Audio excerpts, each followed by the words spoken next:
Come get the tea from me. LVB. Hey everyone and welcome back to What's the Gossip, and today I'm joined by Kelly Peakman, the X Factor nuisance who originated the Karen haircut with her fogged up glasses and an evening gown worthy of the red carpet outside your local Witherspoons. How are you doing, Kelly? I'm fine, thank you. Are you? How's lockdown treating you? Absolutely rubbish. Very harsh, very harsh. Besides drinking spirits, what have you done in lockdown to keep your spirits up? Oh God, plenty of live. Actually released a song with Baga Chipz. Ooh. Yeah, not much really. Working day to day, just trying to get through it. How many years ago was it that you terrorised our screens on X Factor? Oh God, nearly 13 years ago. But how did this all come about? When did you realise you wanted to be a singer? Have you always sang? I've sung since I was a youngster. About 4, 5-ish. Used to get up in the house and sing from a big family. Did you used to perform on the karaoke machine, or was it at bingo halls or live concerts? At karaoke's, to be honest. My family always had karaoke's, and I used to go work with my uncle. So, yeah, around the pubs as a youngster. What was your favourite type of song to perform as a youngster? I did like ballads. Ballads? You mean ballads? Yeah. Okay, what's your favourite ballad to perform? Celine Dion, Whitney Houston, Mariah Carey. Oh my God, I love Mariah Carey. Been there, doesn't it? So, when you went up for the X Factor audition, whose idea was it, or were you talked into it, or was it your idea?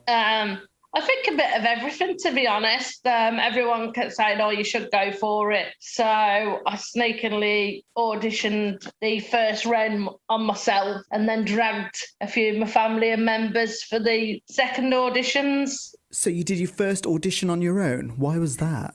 A bit of embarrassment, really, a bit of in case of failure. So what happened on that first audition? As I don't know if people know how the show works. You go towards the producers first before you even get to the where they show you on the TV. So you just go into a room with the producers for a couple of auditions before you even get to the ones that you see live on telly. Were you nervous? Very. What song did you sing? I Will Always Love You. That was my original one. And then for the audition itself, I did ask to change the song due to not being well, and they've refused. They wouldn't allow it to. I had to do the one that I'd done all the way through. What did everyone say when you told them you got through the first round of auditions for the X Factor? Like, oh my God, no way. How come you didn't tell us you went? Did it light a fire underneath you to get off your ass and do something? Yeah, it did actually. So on your second audition, when you had all your family there, was there anything happening that day that made you think they were about to set you up? Yeah, we were there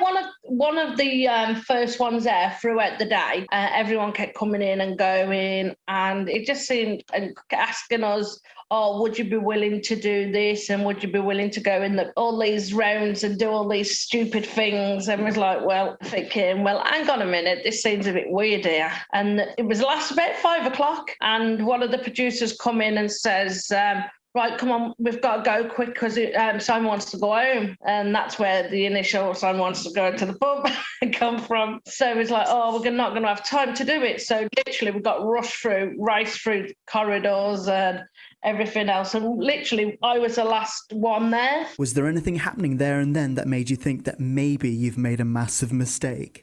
Yeah, the hours and I was sitting there and thinking, hang on a minute, they just seem to be fobbing us off here. Yeah, it didn't seem comfortable there. The anxiety and didn't feel comfortable doing the audition at first. What did your family say? I was quite annoyed of how long I was sitting there waiting around without drinks or food, because there was no establishments open or anything. It was just in the arena. So it was like, well, how the hell can you expect you to sing without a drink or anything for all them hours? And thinking, no, we'll be going there, doing the audition and literally leaving. Yeah. But didn't expect a full day of literally sitting around doing nothing. Were you starstruck when you finally saw Simon and the rest of the panel? Oh, yeah, because I don't know if because them years, it was just like perpetrated that you was in a room on your, like, with the audition. But you walk in that room and there was hundreds and hundreds of people there, all the producers, TV crew, not just the judges. And I think that's what put it a bit down as well, because you're not to know what to expect when you get there. If you knew what you was going in for, and you knew that there's going to be hundreds of people in there, obviously you think, oh, just a few camera crew and them. And I think the anxiety and hang on a minute, what the hell's going on here? The nerves and stuff. But I don't think them days that you knew what to expect, such as for now, if you're going onto a big theatre, you know there's going to be thousands of people there. You can prepare yourself for that. Did it catch you off guard? Oh, yes, definitely catched us off guard, really. I was like, oh, my God, what the hell's going on here? You didn't want to sing the Whitney Houston song. What song did you want to sing? A bit of downturn. I wanted to something, because to be honest, I had a bit of a chest infection, which I had a doctor's note stating that I had a chest infection. I was on antibiotics. Okay. We did ask if we could postpone the audition and go to Manchester the following a couple of days after, and they refused to do it, and they refused to let us change the song. So I knew it would be a struggle going in and doing it, but I thought, in the end of the day, what have I got to lose? I've come on this far, so it's either leave it or try. And unfortunately, I did try, and I did mess it up, but hey-ho, never mind. What went through your mind when you messed up before they gave you the critique? Oh my fucking God, what the hell have I done? So for anyone that didn't watch it, what did the judges say about you? Well, it was quite funny. To be honest, I don't even watch it. I bet you could tell me more than I'll tell you. It's such an embarrassment. Then, like, they says, oh, no. And a lot of it was edited, lots of it. So, yeah. But then, like, I went out and I'd said a few things to them. And then Louis come out in the hall, which is not stated or not shown on any of the videos. And I think if you do look at the audition closely, when me and my family walked back in the room, Louis is behind us. And then when it switched, Louis sat back down. And they asked us to go in and beg. And basically, they gave us the bullets to fire and said, go on, I'm sure if you beg him and everything else and tell us what to say and stuff like this, I'm sure that they'll think again. So that's what gave us the ammunition, and my father the ammunition to fire and beg. And it's like, oh, go on. If you go, the producers were saying, oh, go on. And it was encouraging us to make ourselves look a dick, to be honest, let's say. So the way they edited it, it looks like, you know, one of those rough families that are getting thrown out of a Witherspoon. Oh, yeah, definitely. We said that ourselves, and fucking hell. They actually told you to go in there and do all that? Yes, I did. Did they edit it to make you look worse? It made it to edit it to look well worse than what it was. Yeah, he did try and fight the battles, but it was all, the bullets were there to fire, to say, oh, go on, please, beg with him, tell him that he's making the wrong decisions and everything like that. Yeah. So how often do people give you the bullets and you shoot every time? No, never again. I've learned that bloody lesson. But then you gave us your classic catchphrase, very, very harsh. Give us a good one. You're very, very harsh, Simon. You're very harsh. Is that a regular catchphrase in your vocabulary, or is that something that's just stuck with you now? It wasn't. I don't know where it actually come from, to be honest. It's just a slip of the tongue. So I was like, and even everybody said, why the hell did you say that? Well, I don't know. It was just literally, I think, just took over it. I think a bit of anger, a bit of everything else. And they like saying, oh, go back in there and say this, and they'll rethink of it. And so not realising it's all going to be recorded, they didn't state it was all going to be recorded. So it was like, you know what, you're very, very harsh. And then your other classic line, which was? Where's your brain in your middle toe? Don't even ask why. Got a clue. So there must have been a few months before this even went to TV, is that correct? Oh, definitely, yes. At what point did they contact you to say, oh, by the way, we're going to use your footage? They didn't. What happened? Did you start seeing yourself on the commercials? Yes, we did. When you actually go in from the beginning, you sign a disclaimer basically stating you won't say what goes on, and you basically, they can use whatever they want, which was quite annoyed really, because I'd rather them showed us the audition first and then says, right, this is what we're going to do. But no, a lot of it was edited to make us look like absolutely, like you said, like the Web rejects projects. You lot are like the Dingles on acid. I'm definitely like the Dingles. Oh my God. Just before the show begins, they usually drag out all the talentless rejects of the magazine and newspaper rags. Did that happen for you? I actually went on to Good Morning TV and GMTV the following day. And how was that? It was actually, you know what, the experience looking back afterwards, it was amazing at the time. It was really good because I'm not as bad as it. It was a fuck up on the day. You know what? In the end of the day, things happen. And my idea after seeing that audition, how they edited it to make us look idiots and that I couldn't sing, my aim then was to say, you know what? I'll prove I can. So when they asked us, because I went on to the X Factor or Worst Auditionees for the final, they asked us me to do that. And I said, yeah, because I was quite angry of how they made us look and made me look and how worse. So I just wanted to make a point and prove to them, listen, I was having a bad day. I can sing. Not as bad as, well, I'm not Whitney Houston or Celine Dion, I agree. But I wasn't as bad as in person. Yeah, I had a mess up on the song. It was my worst thing I've ever done. But you know what? I thought I want to prove to these.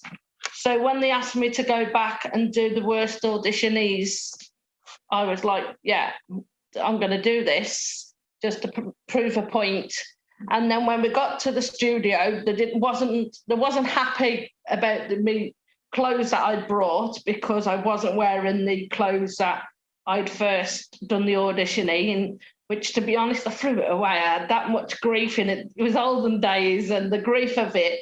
So I threw it away. I had, and when we got to the recording studio, they wanted us to, we all done this. I don't know if you've seen it, but they did this song where we all had our own individual parts in the song for the final. I was given a big slot, and when we done the slot on the day, I actually sang it fantastic. And they didn't like it. They tried to tell me I had to mess it up and sound bad, and I refused. So I says, no, I'm not. So they decided to take that part off me and give me a smaller part because I'd refused to mess it up. I says, no, I'm not here to make myself look a dick as you again. I'm here to prove a point that I'm not as bad. So basically that's what I did. So I had a smaller section of the song, and you know what? I belted it out and I was well proud of it, and I proved to a point. And after because it was done live, after it, Simon had says, oh, I think someone had slipped through the net. And afterwards, when it come off live, Simon actually asked me to come back the following year and says, I want you to come back. And I says, no, thank you. I've done what I needed to do. I'm not coming back again. So, yeah, so that was quite good, actually. So what was the backlash like when your episode aired? Were you terrorised? I absolutely had a life of hell for years. People putting dog poo through me letterboxes, policemen calling me names. I couldn't step foot in the town. I had an episode when I went into Warsaw. It was I'd only visited. I went out and in a nightclub, and the DJ had put my audition on the big screen in the nightclub and said, look what fucking idiot we've got in here tonight. And it was so embarrassing. It was unreal. So to say we had an indicator, I asked him politely to take it off. Said, in the end of the day, it's discrimination. It's not fair. So he refused. So to be honest, let's say it, I tipped a pint of lager down over his amplifier. Blew it up. Kelly, you're naughty. But to be honest, I had an email off the manager the following day apologising for what he did, and that he got the sack. So I had the fucking last laugh at him, really. What did your family say when they saw the episode? Oh, God, it was embarrassing, to be honest. Absolutely. We was all embarrassed of it because, like I says, they didn't say there was recording when we all went back in. So none of that was expected. We expected just the audition like everybody else's. and none of that expected to be played or filmed. So they was quite embarrassed as well. So the X Factor continuously used your audition footage in every single compilation show for all the losers and rejects, gaining millions of views. When did you realise it was actually a good thing for you? It was last year, to be honest. Because over the years and years, I actually got forced out of my own town because I couldn't cope with the backlash of the X Factor for all them years. So I decided to move away with my children. My children got bullied, they got picked on. They couldn't walk down the street without them getting taken the piss out of. So I thought, I can't do this for my kids anymore. It's not fair for them to live in the backlash of what I did. So, so after a while, I moved up to Wales, where I still live in Wales, changed my appearance, lost a lot of weight. And it was lovely because no one actually recognised me for years and years up here. Until then, a lot of holiday makers come and recognise me through and I knew last year I had an email off Alicia Vandell, a Bristol drag queen, asking me to join one of her shows that she was doing. And to be honest with you, I just dismissed it and thought, here we go, somebody else taking the fucking piss.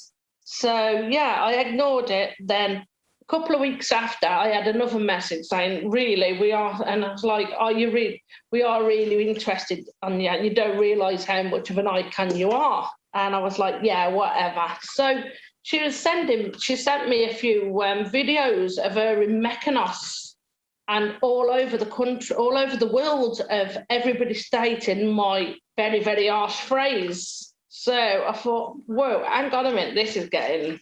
So spoke to the family, and then I agreed that I would actually go and do this and see how it would go. So they added me to a show in Bristol, a drag queen show, as a star guest. Went down there expecting, if they're going to take the piss, I'm just going to walk out. I'm not playing the games. Not here to be taken the piss out of. Arrived at the show with my partner and my sisters, and oh my God, we were so overwhelmed and shocked at the audience. It was amazing. Like, people, oh, Kelly, can we have a picture? Tucker in? We're like, what the heck? Like, just this normal person that's made a big fuck off it up in life. And you've got all these people that want pictures took with you. And so I stayed, I did the show, and it absolutely went out of this world. Sung with Baga Chipz, which I've known Baga Chipz for a very long time. So that was nice because I'd known him since we was children, because we're from the same town. So as he was there, it was more of a comfort.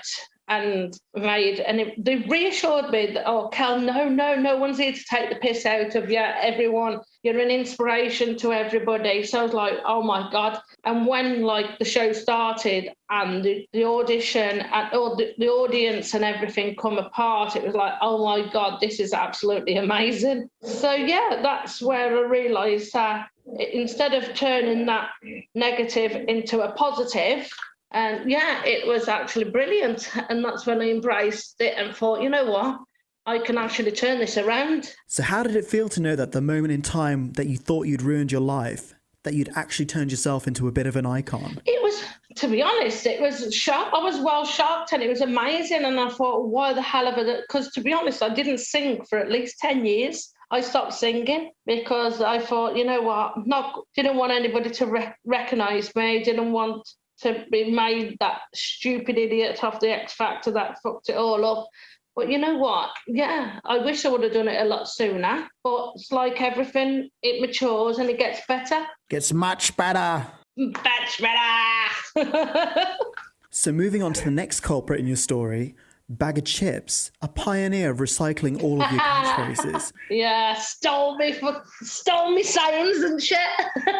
Did you think he was taking the piss at first? Oh, yes, definitely. Well, to say yes, definitely, I didn't actually realise until, because I wasn't a big follower of the drag community at first. And then when I got sent videos of him doing it, and other famous drag queens. I was like, oh my God, what the heck? And then there was like, oh God, you wouldn't believe how much it's used. And then I had, like I said earlier on, I had there's a big festival in Mykonos, and I had thousands and thousands of people sending a big on stage a video to me saying, Kelly, you're very, very harsh. And I'm like, oh my God, all these people all over the world is literally saying my sayings. I remember when Baga was advertising his merch and he'd photoshopped it onto your body. Oh yes, I've seen that one. Yeah, I've seen that one. You weren't happy in the comments. You were like, stop taking the piss. Yeah, because like I said before, everything for taking the piss at first, and like once thinking, hang on a minute, when then people commented, oh Kel, we need your t-shirts with your sayings on it, was like, whoa, hang on a minute, I can actually embrace this and get this as an opportunity to do it myself. Do you see the fact you fucked up massively on the X Factor is now a badge of honour that you've become so iconic? Oh, definitely, yeah. The way I see it now, I said, right, who won 2006? Precisely. You. Precisely. Leon Jackson it was. But you know what? How many people remember Leon Jackson and how many people remember me? How does it feel to know that you've actually outlived most of the main contestants and you've become a never-ending meme after all of these years? Amazing. I'm absolutely, so well proud of it. But yeah, it's a big achievement. That all these years down the line, that you're still recognised and you're still liked, and you're still, maybe for the wrong reason, but you know what? Any publicity is better than none. Are you friends with any of the other talentless people, the rejects? No, I am not. I was when the first year afterwards, I kept up with one of the groups, but then no, everything fizzled out. Did you have any bad run-ins with anyone on the show? No, to be honest.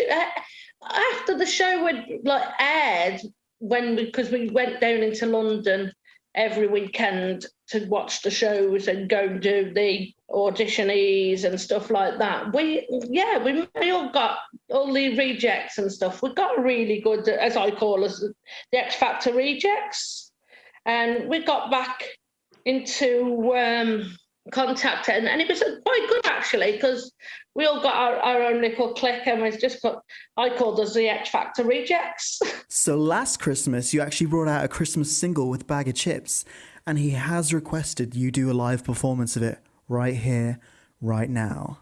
I'm gonna kill him. I'm gonna kill him. You know, I've not even listened to the song since Christmas. I can put it on and I will sing it for you. Let me just get to the middle. It's a monster, isn't it? Yeah, and that was a mad thing, because it was just literally out of the blue. It was like, oh, come on, let's go and do it quickly.